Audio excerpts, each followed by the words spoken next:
Good afternoon Deepak, good afternoon Manisha, good afternoon Radhika, सभी लोगों को good afternoon. Good afternoon sir. Good afternoon Ritesh, क्या हाल है? चल रहा है सर। आप कैसे हो सर? बस ठीक है यार। हो गया आपका काम? हो गया, आप शिफ्ट हो गए? नहीं सर, अभी तो वो कोरोना का मतलब वजह से ना पूरा पॉज कर दिया। तो बोला है कि एटलीस्ट 10 तारीख के 12 तारीख के बाद बताएगा, क्योंकि वहाँ पे लॉकडाउन है ना पूरा। हाँ, कोरोना का तो सेकंड वेव आ चुका है इंडिया के अंदर। तो इसलिए बन गया था सारा टिकट्स एंड ऑल, बट मैं कैंसिल किया बिकॉज वो बोले कि थोड़ा सा कोई बात नहीं, पता नहीं क्या होगा भगवान जानता है। सबसे ज्यादा प्रॉब्लम लोगों के लिए है जो लोअर मिडिल क्लास को, बहुत ज्यादा मुश्किल से रिकवर करने का स्टार्ट कर पाए थे वो लोग, और फिर एकदम से ये चीज आ गई। अभी इस समय महाराष्ट्र के अंदर सुबह शाम के 6 से सुबह 6 बजे तक लॉकडाउन है। यहाँ पर यूपी के अंदर रात में 10 बजे के बाद सुबह 5 बजे तक लॉकडाउन है। सर लेकिन रात को करके क्या फायदा है? मतलब रात को तो कोई फायदा भी नहीं है, रात को तो ऐसे भी लोग घर पे रहते हैं ये। लेकिन एक बात बताओ, लॉकडाउन लगाने से क्या फायदा होगा? भूखे, एक बात बताओ, कोई इंसान कोरोना इतना ज्यादा कुछ वो जानलेवा है नहीं है बिल्कुल भी, ठीक है। मतलब एक तरीके से आप ये समझो कि 1 लाख लोग बीमार पड़ रहे हैं, उसमें से 99,000 लोग ठीक हो रहे हैं। 99,000 और जितना भी डेथ रेट दिखाया जा रहा है इंडिया में कोविड की वजह से, वो एक्चुअल में उसका भी, जैसे अभी लगभग 1.25 लाख इतने सारे, मतलब ऑलमोस्ट कितने हमारे केसेस ऑलमोस्ट 2 करोड़ के आसपास है कि ज्यादा ही है, 2 करोड़ के आसपास है। उसमें से 1.5 लाख, हाँ, तो जो लोग 1.5 लाख लोग जो जिनकी डेथ भी हुई है ना, वो प्योर कोरोना की वजह से नहीं है, ठीक है। वो आधे से उसमें से 50% लोग ऐसे हैं जिनको पहले से कुछ ना कुछ बीमारी थी, जिनको या तो सांस लेने में दिक्कत थी, अस्थमा था, उसके बाद अगर कोरोना आया है तो उसके बाद उनके लिए कोरोना डेडली है, ठीक है। तो मतलब जहां पर 1% भी डेथ रेट नहीं है तो फिर ठीक है यार, भूखे मरने से अच्छा ये है कि कुछ करके, वो चीज ज्यादा दुखदाई होती है ना। बाकी तो बहुत प्रॉब्लम्स है ना इस समय। ठीक है, गुड आफ्टरनून अमन। ठीक है, स्टार्ट करते हैं। पढ़ाई ठीक चल रही है? आप लोगों की प्रैक्टिस वगैरह कर रहे हो रेगुलर बेसिस पर?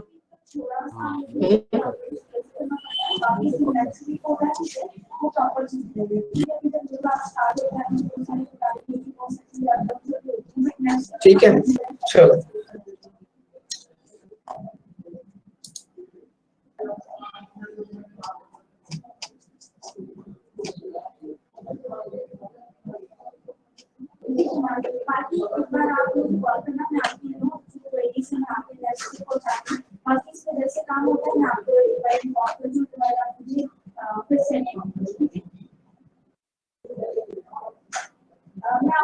ठीक है, तो ये क्वेश्चन हम लोगों ने लास्ट किया था क्लास में, है ना?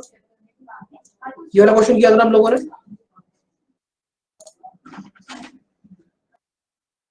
ठीक है, आगे चलेंगे अभी।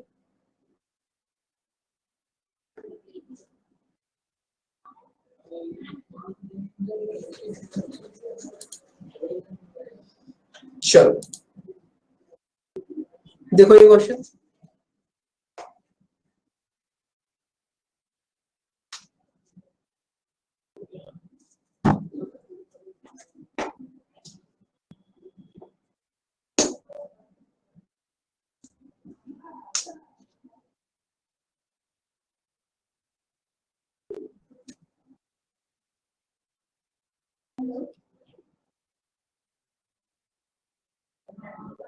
अनिमेश आपने जो क्वेश्चन सेंड किया था ना मुझे, पजल सर? हाँ, जो पजल का, हाँ। वो ना क्वेश्चन मैंने सैटरडे की क्लास के लिए इंक्लूड कर लिया है, ठीक है। Okay sir. आप लोगों के जो भी जैसे क्वेश्चन आप बेस से राधिका बेस से ना मेंस लेवल क्वेश्चंस की, तो वो मैं सैटरडे को सॉल्व करा दिया करूंगा। बेस से रहा करो आप लोग क्वेश्चंस, तो वो धीरे धीरे करके मैं सैटरडे टू सैटरडे आपके वहीं पर आपको क्लियर करता चला जाऊंगा।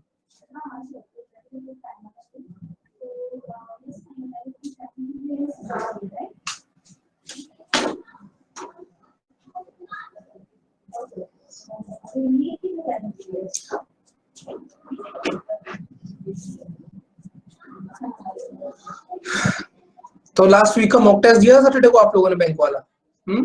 कितने लोगों ने दिया था? Sir yes sir, yes sir, sir हाँ, मॉक के बाद में सॉल्व किया था सर। ये मॉक का पजल मेरे को बिल्कुल नहीं समझ में आया। 25th वाला मॉक था सर।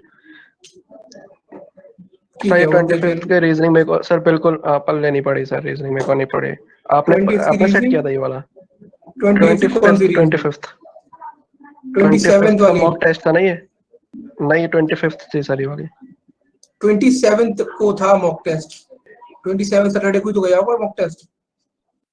हाँ सर 20 सर डेट नहीं बता रहा मैं, मॉक नंबर बता रहा हूँ। मॉक टेस्ट नंबर 25 का जो रीजनिंग था वो बैंक मेरे सेक्शन का पल्ले कि नहीं एसएससी पड़ा। का? बैंक का। क्यों, मैं नहीं बनाया था, बिल्कुल पैटर्न का पेपर था, उसमें क्या दिक्कत आ गई? सर पता नहीं क्या था उसमें सर, वो मेरे को सही में नहीं समझ में आया। अच्छा वो आपने याद दिलाया सर। नहीं पैटर्न का ही था, बिल्कुल पैटर्न का था। मैं वही तो सर, पर पता नहीं लगा मेरे को क्या था उसमें सर। मतलब वो जो पजल था वाटरमेलन वाला जो था, वो सिटी वगैरह जो थी उसमें सर। सर वही मतलब नहीं हो पाया। ठीक है, कोई नहीं, देख लेंगे। तो क्या क्या स्कोर, कितने लोगों ने दिया था? सर मैंने दिया था। क्या स्कोर रहा था रीजनिंग सेक्शन में बैंक वाले में? सर छोड़ दिया रीजनिंग, मैंने करा ही नहीं फिर। मैं दो ही चीज देखता हूँ, सिटिंग अरेंजमेंट और पजल। अगर ये दोनों नहीं होता मैं फिर छोड़ देता हूँ, पूरा रीजनिंग छोड़ दिया मैंने। ठीक है, बाकी जिन लोगों ने दिया था उनका क्या स्कोर रहा? स्कोर अपना बताते रहा करो, उसके ऊपर ही बातचीत होती रहनी चाहिए। इम्प्रूवमेंट की बात फिर हम करेंगे, उसके ऊपर भी कैसे हो सकता है। Very good Manisha, very good, keep it up. मतलब बहुत अच्छे राधिका, बहुत अच्छे मनीषा और राधिका। मनीषा का स्कोर 32। मनीषा रीजनिंग सेक्शन का बता रहे हो, ओवरऑल बता रहे हो? मनीषा ओवरऑल या रीजनिंग सेक्शन का?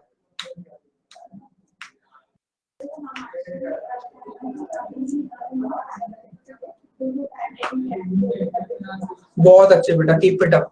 राधिका आपका भी रीजनिंग सेक्शन का? बहुत बढ़िया, बहुत ही अच्छे, कीप इट अप। बिल्कुल आप लोग इस बार तैयार हो। एसबीआई क्लर्क प्रीलिम्स आपका निकलेगा। हम शॉर्ट अपनी प्रैक्टिस इसी तरीके से इसी लेवल पर करते रहो। बहुत बढ़िया लग रहा है मुझे आज, सीरियसली फीलिंग प्राउड, क्योंकि आप लोग स्टूडेंट्स ऐसे जिनको मैंने स्टार्टिंग से लेकर अभी तक पढ़ाया है। अच्छा लग रहा है, बहुत ज्यादा अच्छा लग रहा है। ठीक है, तो इसी तरीके से बाकी लोग भी करते रहो। अनिमेश आपने दिया था? नहीं सर, वो एक्चुअली मेरा मैं ओपन कर रहा था तो करते करते क्लोज हो जा रहा था बार बार। तो फिर कोई मैंने दिक्कत मैम नहीं से है। बात की थी तो उन्होंने बताया था कि ऐप है, अभी ऐप बन गया उसका। तो फिर मैंने अभी ऐप डाउनलोड किया तो करूँगा उसको। ठीक, तो मनीषा राधिका ओवरऑल क्या स्कोर रहा था रीजनिंग, मैथ और इंग्लिश का मिलाकर?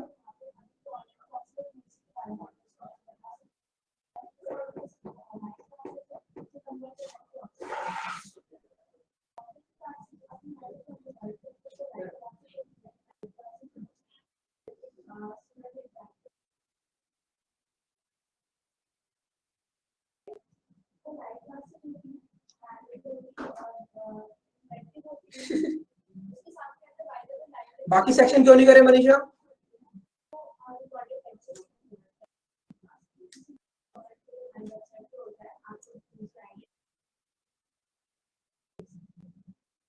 ओके,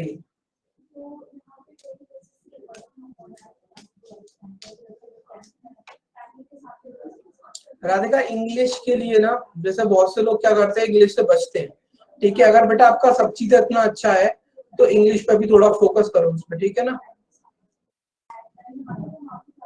ठीक है, 65 एक अच्छा स्कोर है, इसमें इम्प्रूवमेंट आपका होगा, बिल्कुल होगा। ठीक है, अच्छा होगा, इम्प्रूवमेंट करते रहो बस। इंग्लिश देखो मनीषा, एक चीज बताओ, इंग्लिश का तो मैं आपको नहीं गाइड करता, क्योंकि इंग्लिश के संग मेरा ऐसा है कि मेरा भी इंग्लिश ऐसा है कि मैं उसको अलग से नहीं पढ़ता, बट हो जाता है। 20 मार्क्स स्कोर में कर लेता हूँ आउट ऑफ 30। ठीक है, और उतना ही मैं करता हूँ, 20 मेरा स्कोर आ जाता है इंग्लिश सेक्शन में। देखो मैथ का सेक्शन करने के लिए ज्यादा परेशान होने की जरूरत नहीं है। जैसे मनीषा बोल रही है मैथ इंग्लिश नहीं होता, तो देखो एक चीज देखो, जैसे कि आप लोगों ने देखो आपका सिलेबस ज्यादा नहीं बचा, इसलिए मैं आप लोगों से स्ट्रेटजी डिस्कस कर रहा हूँ कि आप लोग almost at the end of syllabus, तो आपके लिए चीजें बहुत इंपॉर्टेंट हो जाती है। प्रीलिम्स के पॉइंट ऑफ व्यू से आपका सब कुछ हो चुका है, ठीक है। सुनो मेरी बात, अब मैथ्स के सेक्शन में करना क्या है। अगर जैसे मनीषा आप 32 ले आए रीजनिंग सेक्शन में, अगर आप 25 इंग्लिश में ले आते हो और 20 इंग्लिश में, सॉरी 25 मैथ्स में और 20 इंग्लिश में, तो देखो कितना स्कोर हो जाएगा आपका, 30 40 50 60 70 77 सिलेक्शन हो जाएगा आपका। टेंशन हो तो प्रीलिम्स आपका क्लियर हो जाएगा, ठीक है। अब सुनो मेरी बात, मैथ के सेक्शन में ज्यादा हार्ड वर्क से अच्छा स्मार्ट वर्क करो मैथ के सेक्शन में, ठीक है। सबसे पहले सुनो मेरी बात, अरिथमेटिक का सेक्शन मत देखो, अरिथमेटिक को लास्ट में देखना, सबसे ज्यादा लास्ट में जाकर देखना। सबसे पहले डीआई सॉल्व करो, डीआई आएंगी कम से कम 2 आपकी, 10 मार्क्स की डीआई आएंगी, 5 मार्क्स का अप्रोक्सीमेशन आएगा आपका, ठीक। फिर 5 मार्क्स का इनइक्वालिटी आएगा आपका, ठीक। उसके बाद ये हो गया, उसके बाद क्या आएगा, डीआई हो गया, अप्रोक्सीमेशन हो गया, इनइक्वालिटी हो गया। एक सेकंड रुको, मैं भूल रहा हूँ शायद कुछ तो मैं भूल रहा हूँ अरिथमेटिक के अलावा। 5 का अप्रोक्सीमेशन, 5 का इनइक्वालिटी, 10 मार्क्स की डीआई, अरिथमेटिक सिंप्लीफिकेशन है, यही रहता है सिंप्लीफिकेशन। कुछ शायद मिस कर रहा हूँ मैं। नंबर सीरीज 5 मार्क्स का ये रहेगा। उसके बाद 10 नंबर का आपका आएगा अरिथमेटिक, ठीक है। 10 से 11 नंबर का रहेगा इतना। सबसे पहले जितने भी सिर्फ बैंकिंग स्टूडेंट्स हैं उनको सिर्फ मेरी एक ही एडवाइस है, अरिथमेटिक के क्वेश्चनों को लास्ट में पढ़ना है।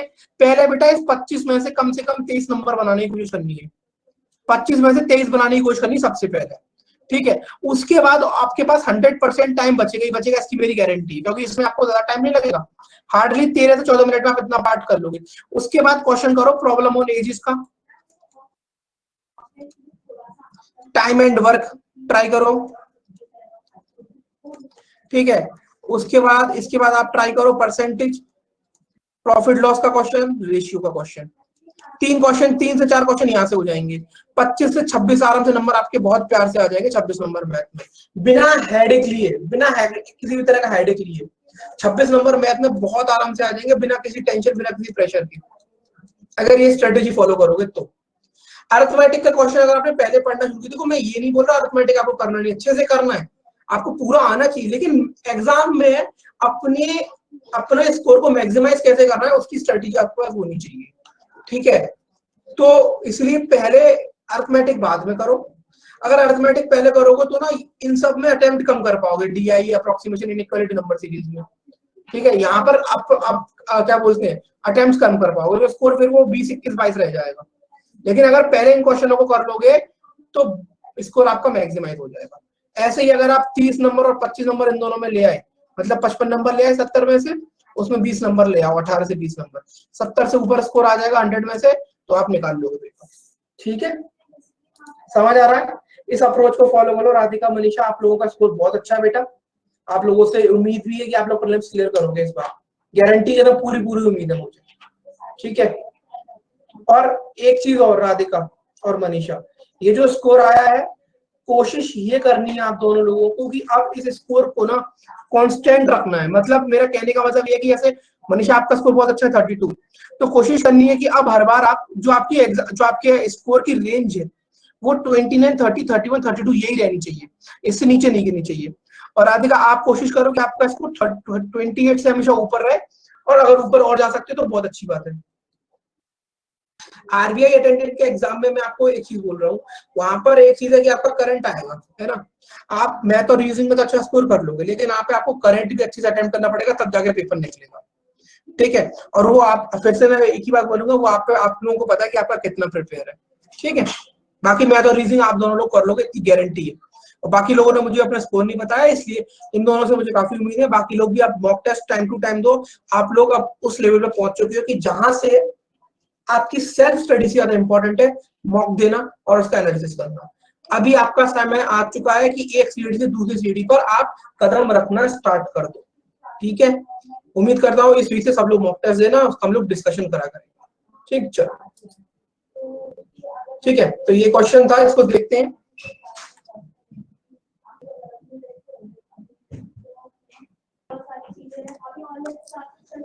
ठीक है, तो सबसे पहले इनपुट देखोगे, उसके बाद देखोगे आउटपुट। आउटपुट में क्या देख रहे हो कि जैसे कि number letter letter number number letter letter number number letter, मतलब नंबर लेटर ये भी इंटरचेंज हो रहे हैं अल्टरनेटिवली।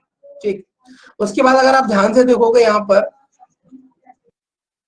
तो जो नंबर लिखे हैं वो बिल्कुल भी प्रेजेंट नहीं है, ना तो 21 है, ना 58 है, ना 57 है, ना 74 है, ना 88 है। ठीक, तो कैसे ये चीजें, सबसे पहले थोड़ा सा गौर करोगे तो 23 का 21 मतलब इसमें से 2 कम कराए, 56 का होना चाहिए था 54 और 54 नहीं है 58 है, 59 का 61 57, 72 का 74, 86 का 88, मतलब यहाँ पर जो ऑड नंबर है उसमें से 2 सब्ट्रैक्ट किया है। जैसे 23 का 21 दिख रहा है मुझे और 59 का 57 दिखाई दे रहा है मुझे, और जो इवन है उसमें 2 ऐड किया है। जैसे 56 का मुझे दिखाई दे रहा है 58 और 72 का दिखाई दे रहा है 74 और 86 का दिखाई दे रहा है 88। ठीक, तो ये चीज समझ में आई मुझे। आगे देखते हैं। ठीक है, अगर आप यहाँ पर वर्ड्स को देख रहे हो तो यहाँ से अगर देखोगे तो IMNOPQRSTU, मतलब ये अरेंज है आपके राइट से लेफ्ट में रिवर्स अल्फाबेटिकल ऑर्डर में, मतलब जो पहले पढ़ा है वो आ रहा है। ठीक है,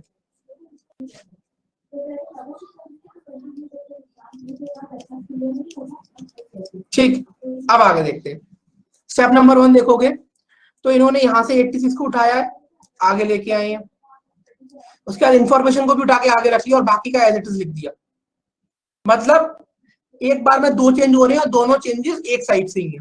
ठीक है, अब ये देखोगे तो ये पेयर शिफ्ट होता चला जा रहा है, मतलब ये कैसा है, double double change shifting arrangement, double shifting arrangement. समझ आया? और यहाँ पर एक चीज और है, काफी सारी चीजें हैं इसमें, जैसे इंफॉर्मेशन में से एन को हटा के लास्ट में ISH जोड़ दिया, फिर उसके बाद देखोगे आप तो प्राइस में से ई को हटा के लास्ट में फिर ISH जोड़ दिया, ऐसे सब में इन्होंने ISH जोड़ा है लास्ट वर्ड को हटाकर। ठीक, उससे इतना फर्क नहीं पड़ेगा। लेकिन आप एक चीज देखोगे, राइट से लेफ्ट पे चेंज करते समय स्टेप 1 में पहले आया है नंबर, फिर आया है लेटर, उसके बाद फिर आया है लेटर, फिर आया नंबर, फिर आया है number letter letter number number letter. Starting कहां से हुई है, नंबर और लेटर से। समझ आ गया? अब हम इस क्वेश्चन को कर सकते हैं। जैसे मेरे पास लिखा है इनपुट है 22 39 since 12 growth sector 70 future demand. ठीक, सबसे पहले मुझे क्या करना होगा, जो सबसे बड़ा नंबर होगा उसे लाके शिफ्ट करना पड़ेगा। सबसे बड़ा नंबर यहाँ पर कौन सा है, 76, ये 76 आपका क्या बन जाएगा, 78 बन जाएगा। ठीक, उसके बाद मुझे क्या लाना पड़ेगा, जो सबसे छोटा अल्फाबेटिकल ऑर्डर में होगा। यहाँ पर कौन सा है आपका, यहाँ पर आपका डी है डिमांड, तो डिमांड आपका 1 डैश में चला जाएगा। अब मेरी बात को बहुत ध्यान से सुनते चलना, मैं कैसे लिख रहा हूँ इसको। 1 डैश हो गया, मतलब पहले स्टार्ट किया था नंबर से लेटर से। अब जो नेक्स्ट आएगा वो आएगा पहले लेटर फिर आएगा नंबर, तो अब यहाँ पर नेक्स्ट लेटर आएगा। लेटर यहाँ पे कौन सा आएगा, जो डी से बड़ा होगा। डी से बड़ा कौन सा है यहाँ पे, एफ, तो इस पे आएगा 2।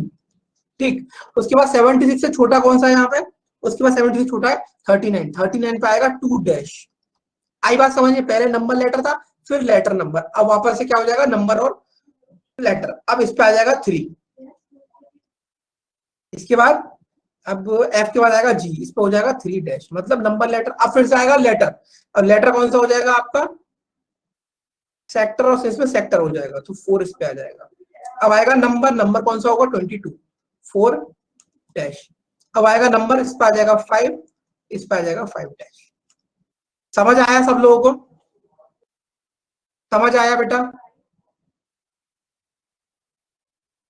अब इसका आउटपुट कैसे लिखा होगा वो एक बार लिख लेते हैं, क्योंकि यहाँ पर सब चीजों में चेंजेस करे गए हैं। तो जैसे कि सबसे पहले आएगा 1, तो 1 का 76 क्या हो जाएगा, 78। उसके बाद 1 डैश पे क्या आएगा, डिमांड, लेकिन डिमांड का क्या बन जाएगा, डिमैनिश, जो भी इसको बोल लो। उसके बाद क्या आएगा, सॉरी ये आपका लास्ट में होगा ना, ये आपका यहां से लिखना स्टार्ट होगा। एक सेकेंड, हमने यहाँ पर नंबर लेटर लिया था, हाँ, तो यहाँ पर इस तरीके से लिखा होगा कुछ 1 डैश, यहाँ पर होगा 76 78, फिर यहाँ पर होगा डिमैनिश नंबर लेटर। उसके बाद आएगा आपका क्या, एक सेकेंड कुछ तो गड़बड़ हुई है, नंबर लेटर लिया है हमने पहले 1 डैश एक सेकेंड, क्योंकि यहाँ पर आना चाहिए था नंबर लेटर फिर लेटर नंबर। हाँ अब आएगा यहाँ पर लेटर नंबर। तो लेटर यहाँ पर क्या है, सबसे पहले आएगा 2 डैश, यहाँ पे आएगा, पहले इसको लिख लेते हैं नंबर को, ठीक है, उसके बाद उसके नीचे लिखेंगे। अब आएगा 2 डैश, फिर आएगा 3 डैश, फिर आएगा 4 डैश, इतना ही है, फिर आएगा 5 डैश, ठीक है। अब इसको लिखते हैं, तो 5 पे क्या आएगा, 12 का क्या हो जाएगा बेटा 14, 5 डैश का क्या हो जाएगा यहाँ पर, फिर 4 पे क्या आएगा आपका,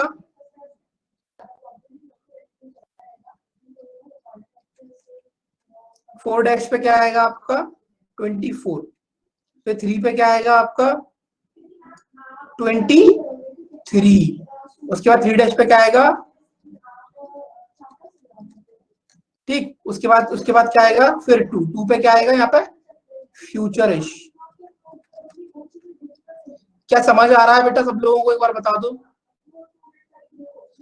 सर एक क्वेश्चन है, हम्म अगर जैसे हमें यहाँ 22 दिया है ना इनपुट में, वो अगर 24 होता और हमारे पास एक नंबर है 25 भी, तो अगर 25 जब शिफ्ट होता तो वो 23 हो जाता, और जब 22 शिफ्ट होता तो वो 24 हो जाता। छोटा वाला बड़ा हो गया, बड़ा वाला छोटा, तो क्या उससे वो मतलब ऐसा नहीं ही है रहता? यहाँ, नहीं उससे मतलब नहीं है। अब यहाँ पर भी आप अरेंजमेंट अगर देख रहे हो तो 21 के बाद 58 है, फिर 57 है, फिर 74, फिर 88 है। कहने का मतलब ये है कि जो शिफ्ट किया गया है वो उनके ओरिजिनल वैल्यू के हिसाब से किया गया है, बाद में जाकर वो चेंज हो रहे हैं, उससे मतलब नहीं। Okay sir. तो फ्यूचरिस्ट के बाद क्या था, ये था यार, क्या था यार ये 23, 2 डैश 2, फ्यूचरिस्ट के बाद 2 डैश पे क्या लिखा था 39, 39 हो जाएगा 37, ठीक है। फिर 1 पे क्या लिखा था, 1 पे लिखा था 76, 77, 78, और 1 डैश पे क्या लिखा था, ये हो जाता डिमिनिश। समझ आया सब लोगों को, एक बार देख लो इसको। इसी तरीके से बना, कितने लोगों ने बनाया था ये खुद से,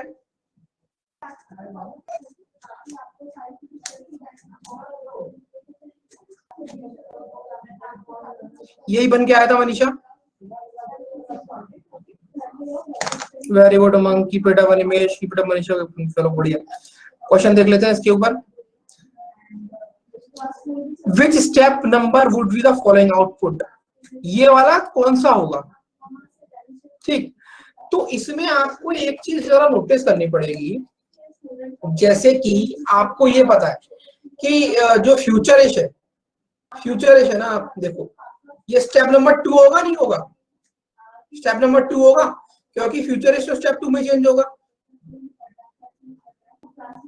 एक सेकंड रुक जाओ जरा, फ्यूचरिश के बाद 37 आना चाहिए, उससे पहले 78 और डिमिनिश, ठीक है। इतना होने के बाद फ्यूचरिश, डिमिनिश, 78 और 37, जैसे ये वाला 1 डैश 2, उसके बाद 2 डैश, बाकी की चीजें एलिट होनी चाहिए। 22 से 12 ग्रोथ, 22 से 12। अब यहां पर एक चीज देखो, 12 ग्रोथ, ग्रोथ पहले आएगा सेक्टर पहले आएगा, हाँ ग्रोथ ऑब्वियस ही बात है, बाकी की भी देखने पड़ेंगे।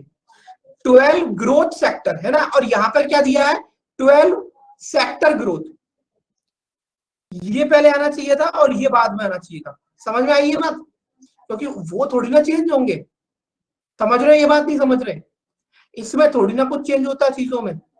इसका मतलब क्या होगा, there will be no such step is the correct answer. समझ आया सब लोगों को, ऐसा क्यों अनिमेश, रितेश? जी सर। क्योंकि बाकी की चीजों में तो कोई चेंज होना नहीं चाहिए, जी सर, वही तो थे। ठीक। क्वेश्चन नंबर 14 देखो।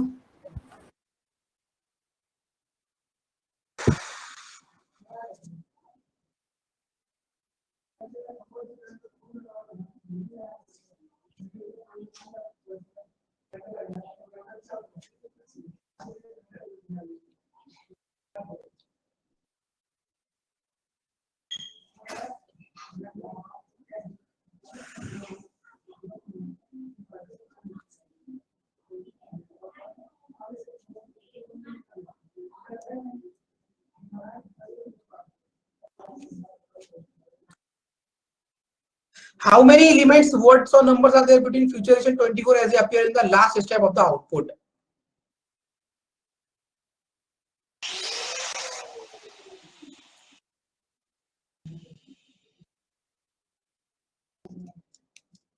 दो होंगे ना, तीन क्यों होंगे? दो ही तो है, तीन कहां से है? तीन थोड़ी ना, यहाँ पर लास्ट स्टेप में बोल रहा है ना, how many elements of words और number are there between futuration 24 as they appear in the last step of the output. तो last step of the output आपका ये है, तो इसमें ये 24 रहा, ये 23 हो गया, ये ग्रोथिश हो गया, दो ही तो हुए। तो इसका क्या आंसर हो जाएगा? नन ऑफ दिस, क्योंकि इसका करेक्ट आंसर क्या होगा? 2। समझ आया निमेश और उमंग? आप तीन बोल रहे हो दोनों लोग।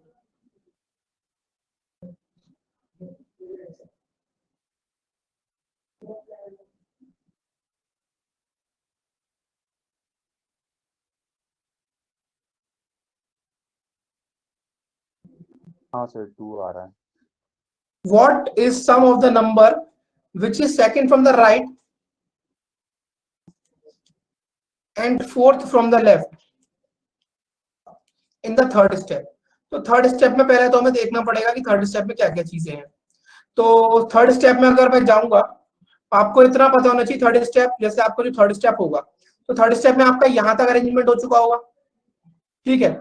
अब थर्ड स्टेप में वो ये बोल रहा है कि आपका ओके सेकंड, सॉरी कहां आ गया, सेकंड फ्रॉम द राइट। तो सेकंड फ्रॉम द राइट में कौन सी चीज आनी चाहिए? 1 नंबर पे। मतलब क्या आएगा यहाँ पर?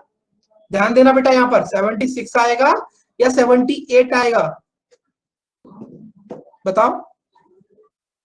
78, क्योंकि वो चेंज हो चुका है, ठीक है। एंड और क्या बोल रहा है? Fourth from the left. Fourth from the left का मतलब यहाँ पर कौन सा होगा? 1 2 3 4। हाँ बोलो। पर ये तो शिफ्टिंग पैटर्न है ना, एक तो सेकंड, ये हाँ हाँ, रिवर्स गड़बड़ थोड़ी है। गलत गलत, एक सेकंड एक सेकंड। थर्ड वाले स्टेप में ऐसा होगा, आपका 1 इधर होगा, 1 डैश इधर होगा, राइट। और थर्ड स्टेप है ना, तो थर्ड स्टेप में चीजें पूरी ऐसे होंगी। एक सेकंड, गलती हो गई। ये आगे आएगा पूरा बॉक्स। हाँ एक सेकंड, ये 3 कहाँ गया यहाँ से? एक सेकंड, ये रहा 3, 3 डैश 2, 2 डैश 1, 1 डैश, और उसके बाद जो चीजें वो एज इट इज लिखती चली जाएंगी। जैसे कि आपका यहाँ पर ये हो जाएगा 22, क्योंकि इसमें 4 डैश लिखा हुआ है। उसके बाद 2 डैश 5 डैश सिंस लिखा है यहाँ पर। उसके बाद ये 5 है तो यहाँ पर 12 लिखा हुआ है। उसके बाद ये 4 लिखा है तो सेक्टर यहाँ पे आएगा। हाँ मतलब ये वाला नंबर होगा एक तो 12, और इसमें सॉरी इसमें कोई चेंज नहीं हुआ होगा, ठीक है। उसके बाद आपका fourth from the right hand है तो 2 डैश है। अब 2 डैश यहाँ पर कौन सा नंबर है? तो 2 डैश आपका 30, क्या लिखा है इसके ऊपर? हाँ ये होगा आपका 37। ये 37 होगा, क्योंकि 39 विल कन्वर्ट इनटू 37। 37 और 12 का सम पूछ रहा है ना आपसे वो, व्हाट इज द सम, तो ये हो जाएगा 49, ठीक है। सॉरी वो मैंने ध्यान नहीं दिया, ठीक है। 78 नहीं होगा, वो हमें 12 और 37 लेना पड़ेगा। 12 में कोई चेंज नहीं हुआ होगा, 39 विल गेट कन्वर्ट इनटू 37, तो आंसर हो जाएगा 49। क्लियर है सबको? ये अच्छा क्वेश्चन था, ये बता दो एक बार मुझे।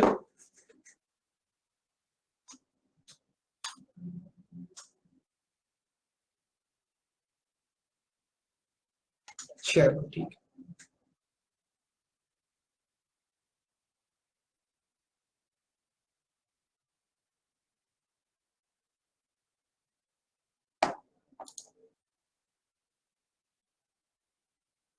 चलिए question number 1639, 16 to 19, sorry not 13।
इस क्वेश्चन को पहले 6th वाले स्टेप तक समझो, ठीक है, क्योंकि उसके बाद इसमें मैथमेटिकल ऑपरेशन किया गया है, ठीक है। तो 7th और 8th एक सेपरेट स्टेप होने वाला है। उसके लिए हमें ऑब्वियस सी बात है, हमें उसके लिए 2 स्टेप एक्स्ट्रा लिखने पड़ेंगे, क्योंकि हर स्टेप में अलग अलग चेंज है, ठीक है।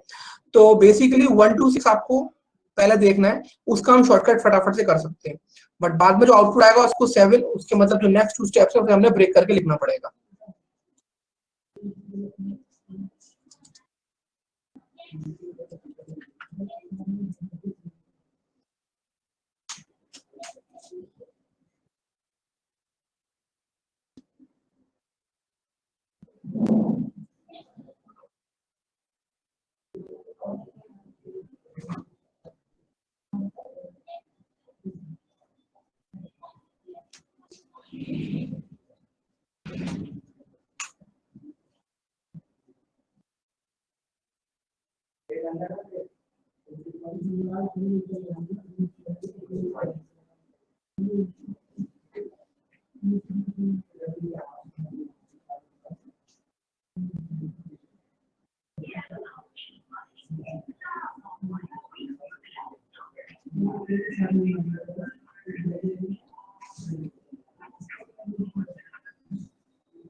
चलो, किसी ने सॉल्व किया ये? हुआ किसी से सॉल्व?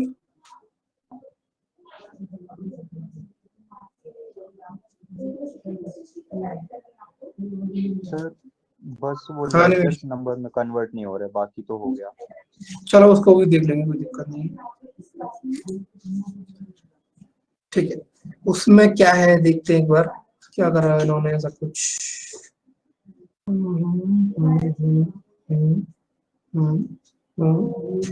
ठीक है, उसमें भी कोई खास दिक्कत नहीं, लेकिन सबसे पहले हमें स्टेप 6 तक आना पड़ेगा, है ना। उसके बाद देखेंगे क्या है वो चीज। सबसे पहले स्टेप 6 तक देखते करा क्या है। 6 तक हो गया, कोई दिक्कत नहीं, पहले उसी को देखना है, क्योंकि उसके लिए हमें आखिरी 2 स्टेप के लिए अलग से लिखना ही पड़ेगा।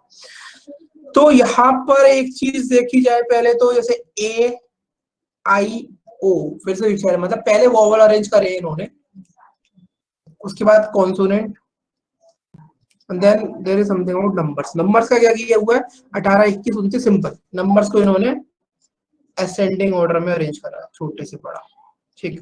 Now let's go back to the step number 1 and let's verify with the input।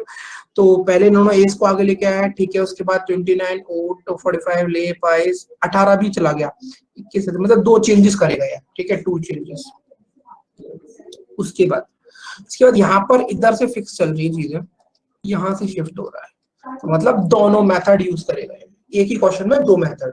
ठीक है, तो अब उसी को देखते हुए सबसे पहले हम लोग इसकी बात करते हैं, इसकी बात करते हैं जो हमें दिया हुआ है। ठीक है, तो इसको ना मैं यहाँ पर बस पेजेस सेपरेट, यहाँ पर आपको क्लियरली दिखाई देगा, यहाँ लिख लेता हूँ इसको, इससे हम लोग अगले दो स्टेप भी लिख पाएंगे। Very good Manisha. ठीक है,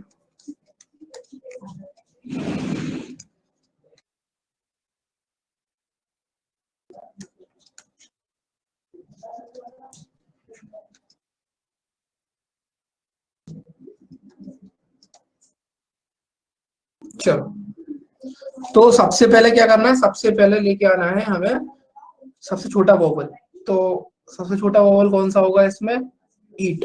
तो ईट को हम लोग लेके आएंगे, ये हो जाएगा आपका पहला। उसके बाद चीजें एज इट इज हो जाएंगी। उसके बाद सबसे बड़ी चीज है कि नंबर यहाँ असेंडिंग ऑर्डर में अरेंज है, तो उसके सबसे डबल शिफ्ट है ना, तो अभी ईट हो गया ना रेंज, ईट यहाँ जाएगा, उसका सबसे छोटा नंबर यहाँ पे जाके शिफ्ट हो जाएगा। तो सबसे छोटा नंबर यहाँ पर कौन सा आपका 13 है, तो 13। ये हो जाएगा 1 डैश। अब ईट आएगा सबसे आगे, ठीक है ना, ईट को तो कुछ होगा नहीं, ईट को तो हमें अरेंज करना पड़ेगा क्योंकि उठाकर आगे लाना है, राइट, तो एक स्टेप उसका लगेगा। 13 चला जाएगा लास्ट में, तो जैसे शिफ्ट होता चला जाएगा। उसके बाद ईट के बाद नेक्स्ट आएगा आपका ओ, ओक, ठीक है, तो 2 पे ये आ गया। अब 13 अंदर शिफ्ट होगा, उसके बाद नेक्स्ट कौन सा आएगा 28, 2 डैश। उसके बाद ओ के बाद क्या होना चाहिए, यूनी, तो ये 3 पे आ जाएगा। उसके बाद ये 1 डैश 2 डैश, अब 3 डैश पे कौन सा आ जाएगा आपका 41, यहां तक हो गया। उसके बाद क्या लिखा है, फैट, पिन और हर्ट। ठीक है, तो अभी इसमें से मुझे कौन सा चाहिए, अब मुझे चाहिए इसमें फैट चाहिए। अब मुझे एक चीज बताओ आप लोग, सबसे छोटा, पहले सबसे छोटा कॉन्स्टेंट अरेंज करेंगे, राइट, तो क्या ये आपको अरेंज मिलेगा fat, after if you will write down this eat, ये फैट आपको अरेंज मिलेगा। तो ये आपका यहाँ पर 3 डबल डैश है, मतलब आपको ऑटो अरेंज मिला है। उसके बाद ये चेंज आपको हो गया। अब आपको क्या करना है, अब आपको नेक्स्ट क्या करना है, यहाँ पर फोर्थ स्टेप में आप क्या करोगे, ये तो आपका ऑटो अरेंज मिला आपको थर्ड स्टेप में, ठीक है, तो आपको हर स्टेप में 2 चेंजेस करने थे। तो अब आप देखो फोर्थ में आप क्या करोगे, हर्ट, हर्ट लिखा हुआ है, इसको आगे लेके आओगे, तो ये आएगा आपका 4th। ठीक, उसके बाद 4 डैश में आपको एक नंबर भी चेंज करना था, तो कहाँ गया है नंबर 46, तो इस पे आ जाएगा आपका 4 सिंगल डैश।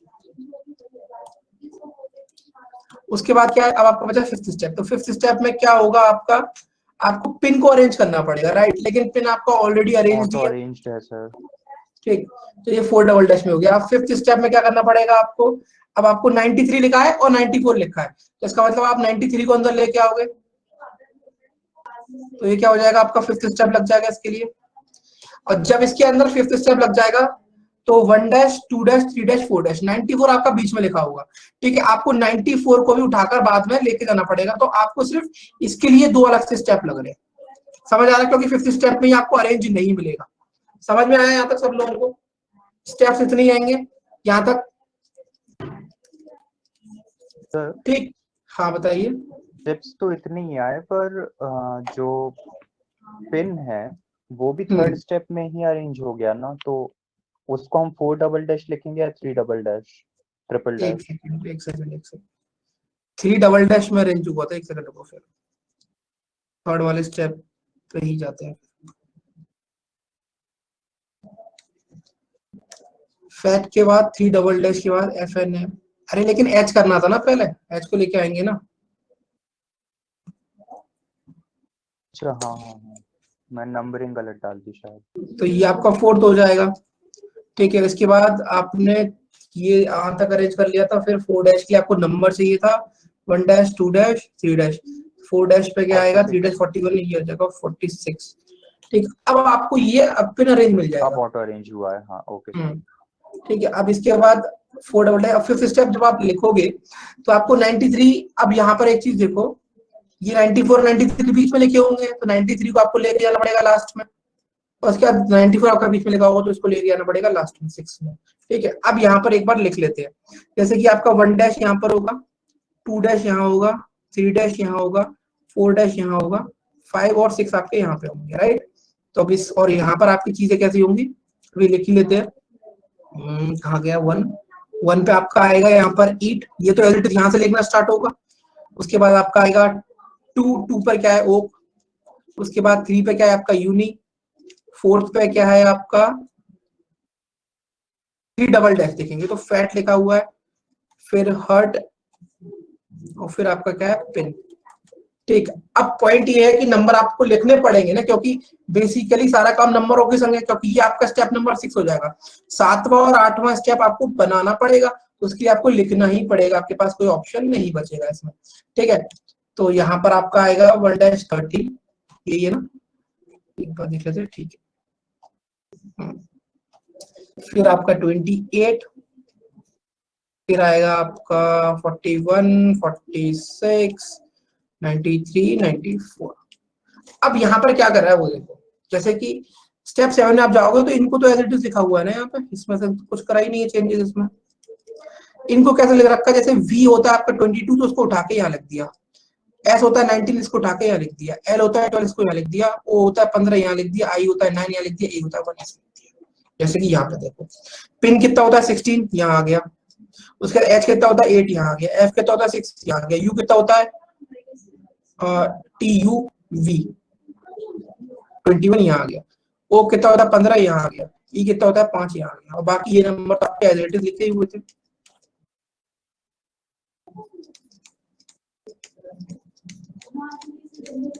ठीक, उसके बाद नेक्स्ट क्या करा है, नेक्स्ट इन्होंने सिर्फ एडिशन कर रखा है उसका, और कुछ नहीं कर रखा डिजिट्स का। तो ये हो जाएगा 7, ये हो जाएगा 8, ये 6, ये 3, ये 6, ये 5, ये 4, ये 10, ये 5, ये 10, ये 12 और ये 13। क्लियर हो गया बेटा सबको? क्लियर हो गया सबको?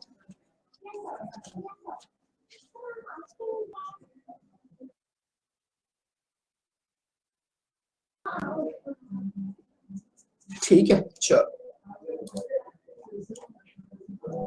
क्वेश्चन देख लेते क्या है। Which element is third to the right of 6 from the right hand in step number 3rd? ठीक है, 6 from the right hand, which element is third to the right of the 6 from the right hand in step number 3? तो यहाँ पे सबसे पहले ये देखो कि 1 2 3 4 5 6 7 8 9 10 11 12 है। ठीक है, तो 12 है एलिमेंट। ठीक है, 1 2 3 4 5 6 from the right hand, third to the right of, तो फर्स्ट सेकंड थर्ड, ये वाला हो गया। इसका मतलब ये हो गया थर्ड फ्रॉम राइट हो गया, और थर्ड फ्रॉम राइट है तो इसका मतलब मुझे बताओ क्या होगा, 10th फ्रॉम लेफ्ट होगा, 10th फ्रॉम लेफ्ट होगा, यस और नो? 10th फ्रॉम लेफ्ट होगा ये एलिमेंट।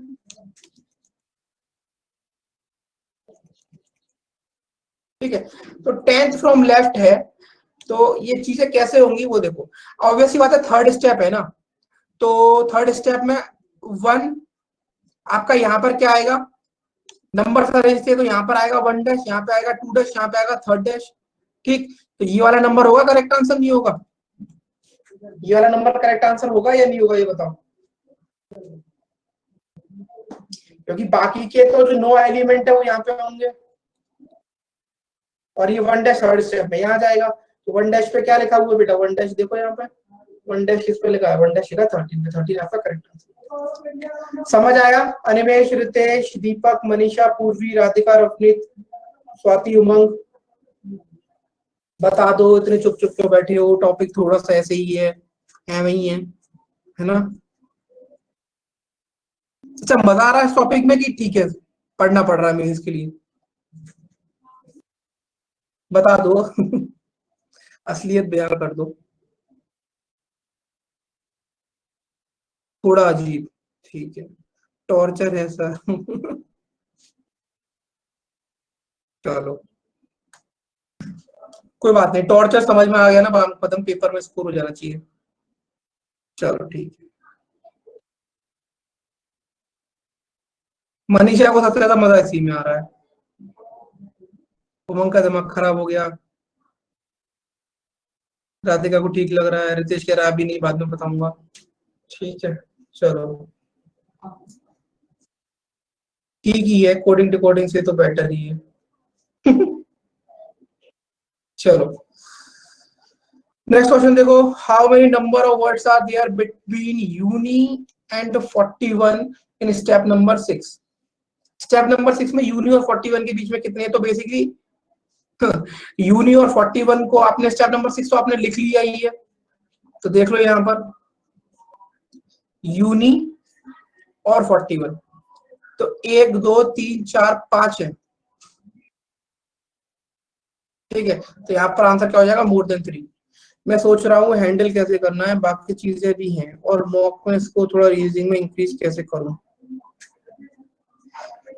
देखो यहाँ पर प्रैक्टिस तो करो, पहला चीजों को सीखो, जैसे आप लोग आ रहे हो चीजों को सीखो, ठीक है, क्योंकि मिस के लिए तो पढ़ना पड़ेगा, ठीक है। और मॉक में स्कोर कैसे इंक्रीज होगा वो तो सिर्फ प्रैक्टिस से होगा, ठीक है, मॉक टेस्ट देने से ही होगा दीपक। अगर मॉक टेस्ट नहीं दोगे तो फिर उम्मीदें बहुत कम हो जाती हैं, और अगर मॉक टेस्ट दोगे तो उम्मीदें वैसे धीरे धीरे बढ़ती चली जाती हैं। सर मॉक तो मैं सारे अटेंड करता हूँ मतलब जितने भी मॉक होते हैं सर मैं अटेंड सारे करता हूँ। ठीक, अटेंड भी करो, वही पूरा सारी पेपर दो, उसका एनालिसिस करो, वो भी इंपॉर्टेंट होता है। तभी नहीं, अगर आप एनालिसिस नहीं करोगे तो इसका मतलब आप सीख नहीं रहे कुछ नया। हाँ सर वो भी है, पर सर कुछ चीजें ऐसे होती है ना, जैसे मतलब नहीं हो रही होती है ना उस वक्त, तो सर मतलब एक पैनिक सिचुएशन के चक्कर में आकर फिर मेरे को छोड़ना पड़ता है। मैं चाहता नहीं मैं छोड़ूं, पर सर पैनिक होने के बाद फिर मैं छोड़ ही देता छोड़ो, हूँ। हर एक बात बताओ, आपको कुछ पता है क्या पेपर वाले दिन क्या सिचुएशन होगी? पेपर डिफिकल्ट आ जाएगा नहीं तो सर, क्या करोगे? छोड़ के तो आओगे नहीं ना, जो बन रहा है उसको नहीं तो सर। बनाओ। हाँ सर यही थोड़ी मतलब नादानी कह लीजिए या बेवकूफी की, वही चक्कर में छोड़ देता हूँ मैं। नहीं, आपको नहीं पता ना जिस दिन पेपर होगा उस दिन क्या सिचुएशन अराइज होने वाली है, कोई नहीं जानता, ठीक है। तो पैनिक बटन, मैं आपको एक चीज बताऊं, आप लोग सुनना चाहोगे।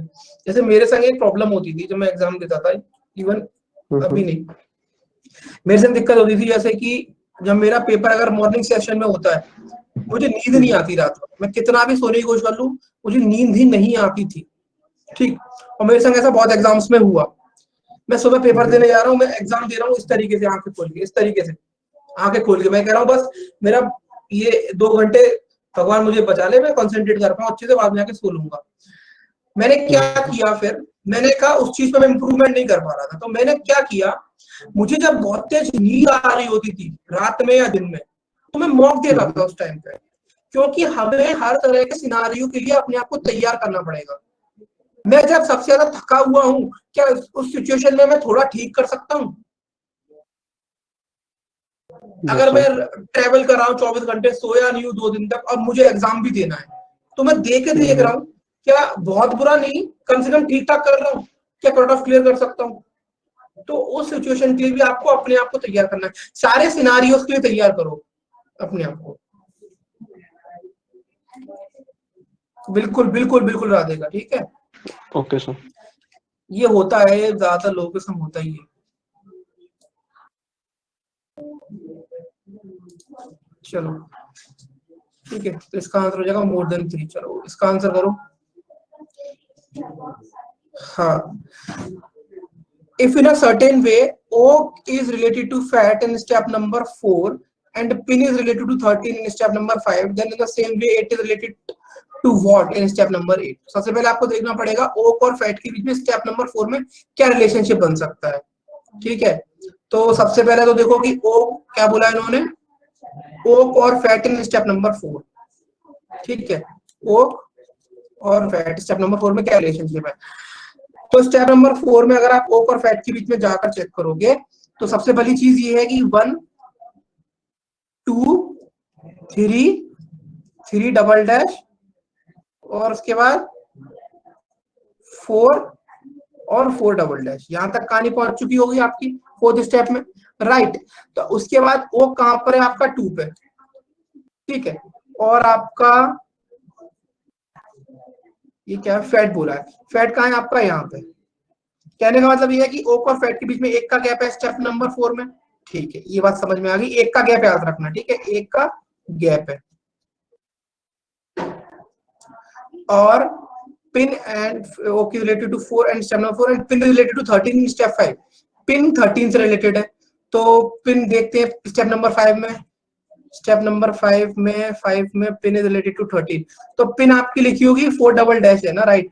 तो 1 2 3 3 double dash 4 4 double dash, pin आपकी यहाँ लिखी है, ठीक है। ये स्टेप 4 ही हुआ है, बाकी ये तो चीजें अरेंज हो गई थी। यहाँ पर क्या होगा कि स्टेप 5 में आपका यहाँ बीच में लिखा होगा 94, ठीक, क्योंकि ये अरेंज नहीं हुआ होगा, बाकी की चीजें अरेंज हो गई होंगी और 1 डैश यहाँ लिखा होगा। इसका मतलब पिन और 13 के बीच में भी 1 का गैप है, इसका मतलब कि oak is related to fat, इनमें 1 का गैप था, पिन इज रिलेटेड टू 13, इनमें भी 1 का गैप था। आपको सिमिलर बेसिस पर 8 इज इन द क्या लिखा है 30 in step 5, then in the same way 8 is related to what in step number 8, 8 किससे रिलेटेड है स्टेप नंबर 8 में। बस सिंपल हो गया, आपको जो 8 से राइट की तरफ जो 1 का गैप होगा वो बताना है। तो जैसे 8 यहाँ लिखा है, उसका रिलेशन किससे होगा 3 से। समझ आया? अलग क्वेश्चन था थोड़ा सा, समझ आया सब लोगों को? बता दो एक बार मुझे ये चीज।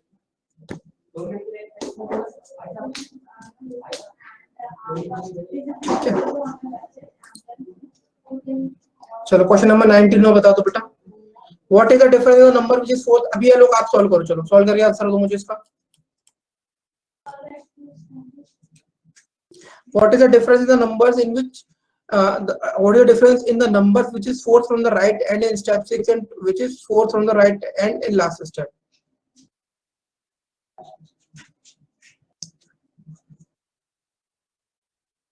आपके पास स्टेप 6 भी लिखा है, आपका स्टेप लास्ट में लिखा है, दोनों को फटाफट से आंसर बता दो मुझे।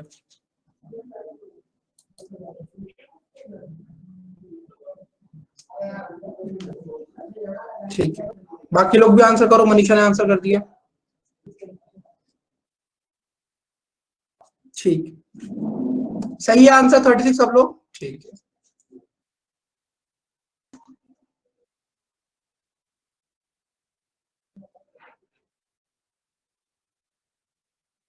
ठीक है, क्लियर है सबको? इसके लिए मैं आपको कोई होमवर्क नहीं दे रहा, आपको अभी फिलहाल इस पे इतना घर पे इतना भी इसकी प्रैक्टिस बाद में करना, फिलहाल के लिए मैं आपको यहीं पे प्रैक्टिस करा रहा हूँ इसकी, ठीक है।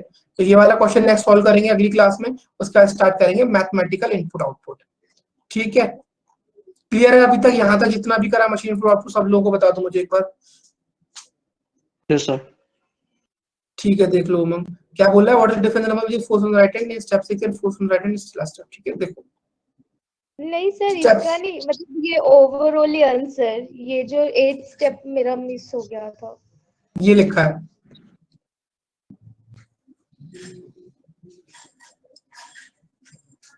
ठीक है सर।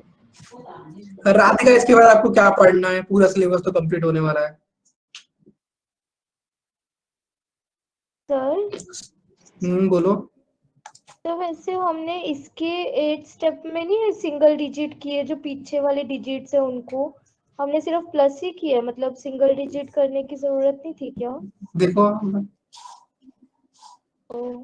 यस सर, मैंने आगे भी कर दिया था, तभी मुझे लग रहा था कि कुछ तो अलग है। ठीक है सर, ठीक है, ठीक है। हाँ, इसके अलावा जो बाकी के टॉपिक जैसे डाटा सफिशिएंसी हम सैटरडे को स्टार्ट किया था ना, इस सैटरडे को डाटा सफिशिएंसी स्टार्ट कर देंगे, ठीक है। उसके बाद आपके बैच में डाटा सफिशिएंसी के बाद एक तो अजम्पशन रह जाएगा और एक आपका आर्गुमेंट रह जाएगा, बस वो दो टॉपिक्स रह जाएंगे, क्योंकि हमने कोर्स ऑफ एक्शन कर लिया, कंक्लूजन कर लिया, कॉज एंड इफेक्ट कर लिया, डिसीजन मेकिंग कर लिया, है ना, और डाटा सफिशिएंसी कर रहे हैं, तो बस उसके बाद आपके हाँ रीजनिंग कंप्लीट। आप बताओ कोई टॉपिक आपको लग रहा है रह गया है? सर मैंने आपको एक सीटिंग अरेंजमेंट सेंड किया था, आपने देखा? एक बार देख लूंगा राधिका, ठीक है। आर्ग्यूमेंट अगर आपका हो गया तो अच्छी बात है, नहीं तो फिर आप देख लेना, वापस से मैं कराऊंगा। तो सर ये ऐसे छोटे छोटे टॉपिक है, सबसे एक क्वेश्चन आता है। कौन से छोटे छोटे टॉपिक्स? मतलब ये स्टेटमेंट, आर्ग्यूमेंट वगैरह ये सब assumption देखो वगैरह। इसका वेटेज रहेगा लगभग 10 मार्क्स का, उन सबका मिला के। अच्छा, 60 में से 50 मार्क्स का आपका यही रहने वाली पूरी कहानी। मतलब 5 क्वेश्चन आएंगे लगभग। नहीं ऐसा नहीं, 2-2 मार्क्स के नहीं होते, वो 1 मार्क्स का एक क्वेश्चन होता है। राधिका उसका लेवल ऐसा रहता है कि देखो ऐसा रहता है, जो क्रिटिकल रीजनिंग का पार्ट है ना, वो ज्यादा डिपेंड करता है आपकी वोकैब कितनी अच्छी है, ठीक है।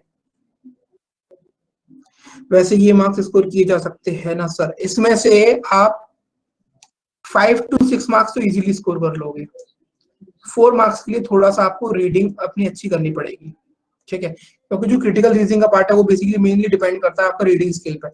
डाटा सफिशिएंसी आप कर लोगे, आप कोर्स ऑफ एक्शन के क्वेश्चंस भी कर लोगे, आप कॉज एंड इफेक्ट भी कर लोगे, आप डिसीजन मेकिंग भी कर लोगे। अजम्पशन और आर्ग्यूमेंट में कभी कभी लोग फंसते हैं, तो वहां पर अगर आपकी रीडिंग अच्छी रहेगी तो आप अच्छे से समझ पाओगे, ठीक है। बाकी मैं अपनी तरफ से पूरी कोशिश करूंगा कि आपको उसका जितना ज्यादा अच्छे से क्लैरिटी दे पाऊँ अपनी तरफ से दूंगा, ठीक है। तो बताओ, और तो कोई टॉपिक रिमेनिंग नहीं है इसके अलावा आपका? प्रीलिम्स आपका पूरा कंप्लीट हो चुका है, मेंस भी हम लोग कंप्लीट कर लेंगे, है ना, ठीक है। मैं और वो चीज देख लूंगा राधिका भी, मैं देखा था कोई मैसेज था बट थोड़ा सा भी बिजी था, मैं आज देख लूंगा उस चीज को, ठीक है। बाकी अब सैटरडे को तो हम लोगों की जो एक जो सुबह क्लास स्टार्ट हो रही है यूट्यूब पे वो अभी रेगुलर रहेगी, ठीक है, 9 से 10, और एक क्लास जो आपकी चलती है एक तो 9 से 10 वाली, और एक जो मेस की वो चलेगी। तो कोई भी डाउट, कोई भी डिस्कशन हो, कोई भी बात हो तो उसको वहां पर अपना कंटिन्यू रखेंगे, ठीक है। बाकी अपने मॉक टेस्ट वगैरह बता, हाँ यूट्यूब पे होगी 9 से 10, और वो वैसी वाली क्लास आपकी यहीं पर होगी आपकी जिस पर होती है नॉर्मली, ठीक है। ठीक है भाई, चलो फिर बाय बाय कर लो, मिलते हैं कल। Thank you sir. Bye bye. हाँ आज मॉक दे देना। Thank you sir. वेलकम।